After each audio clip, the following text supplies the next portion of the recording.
My channel creative city. आप सभी को दीपावली की बहुत बहुत शुभकामनाएं। वैसे तो हम सभी जानते हैं कि दीपावली क्यों मनाई जाती है। इस दिन श्री राम भगवान वनवास से वापस आए थे सीता माता के साथ। हम सभी जानते हैं कि उस समय रामायण का युद्ध हुआ था और रामायण कथा में लिखा गया है कि उस समय लंका का नाश हुआ था। तो क्या हम सब जानते हैं कि क्यों और कैसे हुआ था लंका का नाश? तो चलिए आज इसी बारे में बात करते हैं और जानने की कोशिश करते हैं। रामायण कथा के अनुसार रावण महापंडित था। उसे भविष्यकाल, भूतकाल और वर्तमान काल तीनों कालों का ज्ञान था। ज्योतिष का प्रकांड विद्वान था वो। यम, वरुण, कुबेर, शनि, सूर्य आदि सभी देव को उसने बंदी बना रखा था। सब कुछ होते हुए भी उसे राक्षस योगिनी से मुक्त होने का साधन चाहिए था, जिस कारण उसने श्री रामचंद्र जी से शत्रुता की। उसे यह ज्ञान था कि श्री राम जी विष्णु जी के अवतार हैं। यदि इनके हाथ से मेरा और मेरे वंश का विनाश होगा तो हमें मोक्ष प्राप्त होगा। एक तरह से उसने लंका का विनाश स्वयं करवाया था। एक लोकोक्ति कथा के अनुसार उसने अपनी बहन शूर्पणखा का विवाह एक राजकुमार से कराया था। कुछ दिनों बाद समयानुसार शूर्पणखा को एक पुत्र उत्पन्न हुआ।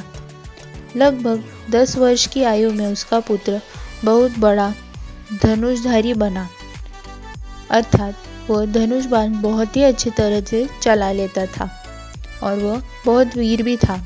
उनकी वीरता की प्रशंसा सुनकर रावण उसे देखने गया।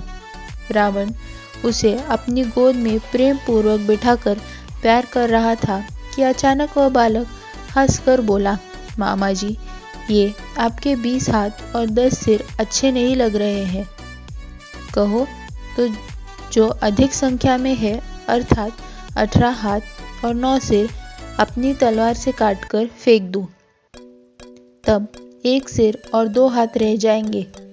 अपने भांजे के मुख से ऐसा उच्चारण सुनकर रावण क्रोध से आग बबूला हो उठा। उसने शूर्पणखा के पुत्र को अपनी गोद से उतार दिया और अपने घर चला गया।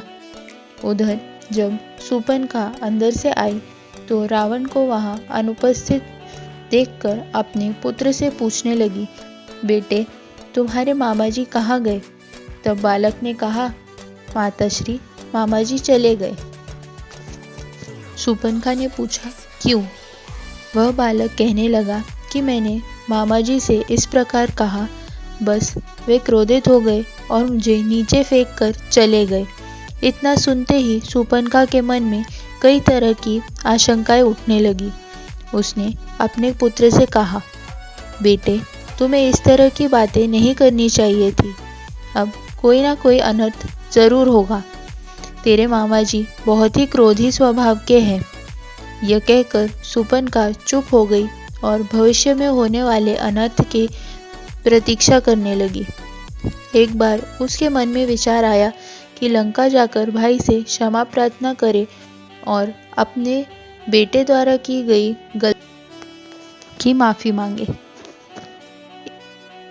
किंतु उसे पहले ही एक रात में वह बालक अपने पिता के साथ सोया हुआ था।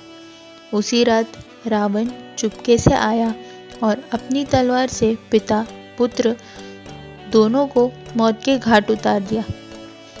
रावण ने अपनी बहन को विधवा बना दिया और पुत्र का वध करके पुत्रहीन कर दिया। शूर्पणखा बहुत रोई, तड़पी।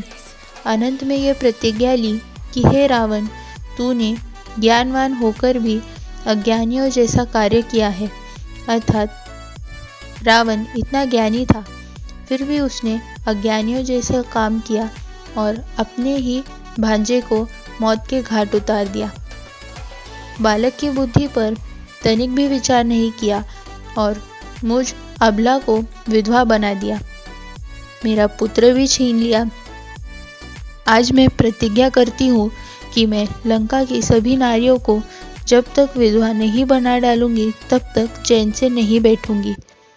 वही हुआ, शूर्पणखा की प्रतिज्ञा पूरी हुई और लंका की सभी नारियां विधवा हो गई, अर्थात लंका के सारे पुरुष रामचंद्र जी के हाथों मारे गए और इस प्रकार लंका का नाश हुआ।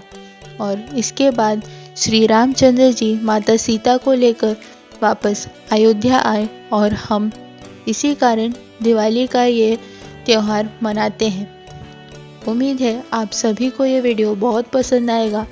इस वीडियो को लाइक, शेयर और सब्सक्राइब ज़रूर करें। Thank you for watching.